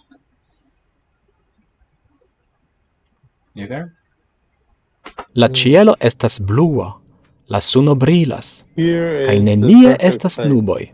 That's what you would say in English to mean I'm showing you the place. Right. Here it is. Not so much existential, but in a dative situation of transfer. Presentative. Presentative, indeed. Excellent. La cielo, the sky, estas blua. La suno, love it, the sun. Brilas, this is very Lewis Carroll. 'Twas brillig. The sun is shining. Kai, and sun shining is. And nenie estas. Did I ever share with you the German translation of the Lewis Carroll poem? Don't believe so. If you did, I don't recall it. Do you have any of it in memory? You know how it's like the slithy toves? So it's schlichte Toven. Yeah, that's right. I think you have mentioned that. Schlicht. Schlicht is good, although it's a real word. Schlichte? Schlicht. Oh, interesting. So it's accidentally a real word. That's fun. Let's see. It's gear and gimbal switch. Those have W's now. I don't remember exactly how they go, but they have W's. I believe Geyer. So schlicht, modern German, means plain, simple, artless, natural, and it's a doublet of schlecht, this says. Chiefly Low German. Schlicht, Proto-Germanic schlichtas, Dutch slecht, English slight. The I form was used since the 7th century to distinguish it from the new sense of bad, the schlecht had developed. So schlecht and schlicht, both cognates of slight. And brillig, of course, is just brillig. That makes sense. It's even more German looking with that ig at the end. Nowhere are there clouds. Yeah. I am sure that I will find my keys somewhere. We're asked to put this into Esperanto. I am sure that I will find. Mi estas. Mi. Oh, okay. We have a verb to be sure. Certas. Ki. Que. That I will find is going to be trovas. Mi. Right? Trovos for future. Mi trovos, my keys somewhere. It's going to be miain. Miain. And then keys. Do you know that?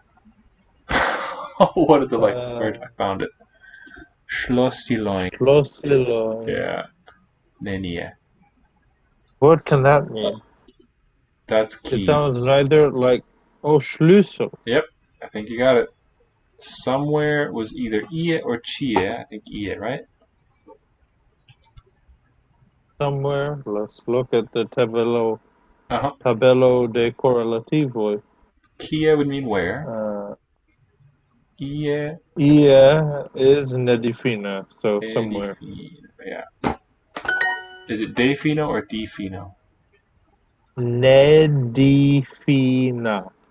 Oh, fina, yeah. Like this? That's interesting. Not what I would have expected. Did I spell it right in the chat there? Let's look. Nedifina. Yes, that is correct. Interesting. Will we find a restaurant somewhere on this island? Will we find? Chu ni trovas restauracion. Then again, somewhere ie on this island. That's going to be that double determiner. Ie sur chi tiuchi insulo. Yes, feels good to get it right. Okay, 'twas a winner. Another successful outing. Can we name it? No. Look at that, 134 crowns. I could be so far ahead if I tested out things. Oh well, it's about the journey. Oh boy, I need to get with it. What's the harm if I go back a league? What's it matter? I'm so close though.